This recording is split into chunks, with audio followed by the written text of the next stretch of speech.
Okay, another video from Pixie. We'll look at some of these other world issues like health. I've just been doing a recent study into sort of nuclear radiation, things like to do with the power stations and nuclear bombs and other issues like that.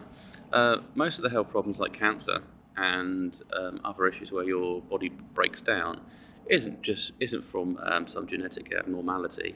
I mean, yeah, there are toxins that build up and it causes mutations, but the key cause is radiation. So, especially for cancers, I was trying to figure out and baffled. I was quite angry, to be honest, that children should get cancer and undergo these treatments where they've been bombarded with radiation and the chemo. But why use radiation to treat radiation? That's always an interesting, that's an interesting debate itself. The problem is that I don't think there isn't any cure in the traditional sense. Taking a medicine to suppress a reaction in your body won't deal with the fact that you've got radiation or radioactive isotope or something in your bones or is combined with a part of your body. It also can mutate your blood works and other things. So basically sending out, it's altering the signals within your DNA and how your biochemistry works. So then your body starts setting up itself, so it's something new, it starts mutating. They would like to say these mutations this is nature. Then no, it's not. Dig up an old skeleton that's got bone cancer and show me that. I don't think there is anything like that out there. Demonstrate, because you'd actually, within the bone marrow would be indications of where these cancers start. And thinking in the medieval times and other things like that, they wouldn't, basically the treatments, I mean, you probably end up dead, but you would probably go you'd be treated like a leper and you'd go full blown before anything happens. So you'd be the worst case cancer scenario, basically. But I mean, there were certain herbalisms and other things, treatments there in the past. I think we should just get to the truth of it. And a lot of these charities are just taking money from people. I would like to see what research they've actually developed. They're saying they're getting close to a cure. They say it involves this, it involves that. But they're not telling me how they can fix the problem. Actually, they're completely crap, to be honest. It's kind of like you're paying into something to feel better. It's never going to make you feel better because you're never going to get the answers and resolved. Things like sudden heart attack type scenarios, that's also can be caused by radiation and radioactive particles and so on.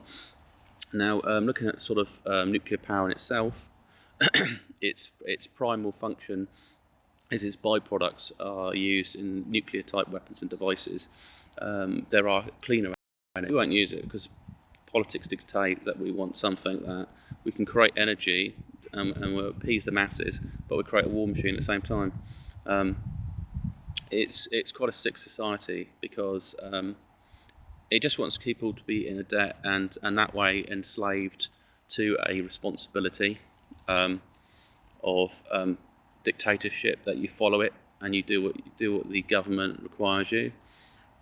I can imagine in the future that forced labour might be like where you owe the government so much money because you've run up this debt throughout your life, therefore you have to serve us or do this duty. Jobs would be probably allocated to people, and then they say this is your job. We've got issues where a lot of these mass immigration. Some of them are true refugees, some are not. Some of them are just sort of going, well, let's go stick militants in there and have these sleeper cells set up. To be honest, I've been set up for ages. There's probably no easy way of dealing with them, to be honest. But what we don't want is that things get forced into place that we have no choice around, like mass chip-ins of people. Are processed in camps, and then what do you do with these camps once they're constructed? Once the refugee crisis is sorted out, do you start putting the homeless people in there and criminals, and then how do you process them and what happens to them after that? So it's not really dealing with the problem, it's creating this slave environment. The thing about the 1% controlling the 99%. I don't even know if they're in control of themselves, to be honest. If they create a society that kills them and is destroying everything around them, it's kind of them playing God, and it's just a little bit loony or something.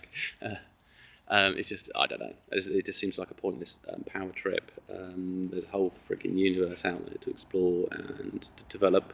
If they're following a type of ET politics or something like that, then it's time to break free of that and make our own stand on this type of technology and development. Because it's just a pointless process. I mean, you can run the scenario, you can run the program over and over again. You can run it on a simulator computer. Where's it actually going to lead you? When you have an issue we've got with the fall of a society or an empire, so we got the US being broke. They want to and they want to maximise their use before it all fails. So you got like the verge of going to war, and then the deals they will seek from that type of chaos. And then you've got issues where if they go to martial law on their own people, they'll create the scenario for it. They will start liquidating the assets of them people because that's what happened in the past. I mean, you roll onto some tribal person's land and you decide, well, we've got guns and weapons, we'll take your land, thanks. Or you don't need this area, but if we set up a camp there, but what they don't realise is they're going to say, well, we're going to own it forever. It's not a case we're going to stay on the land.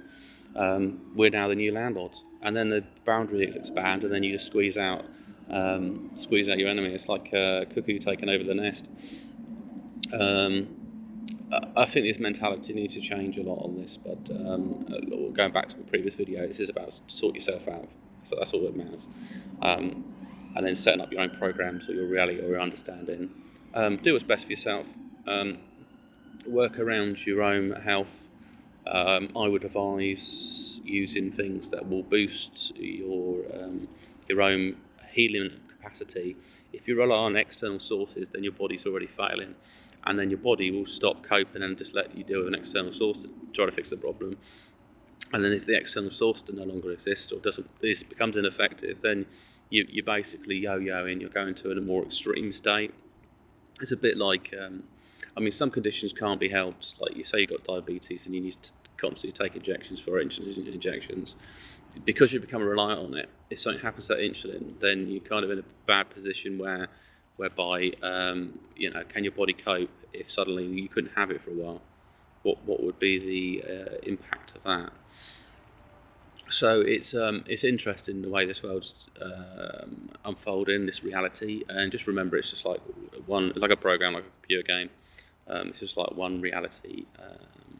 What happens at the end of it, I don't know.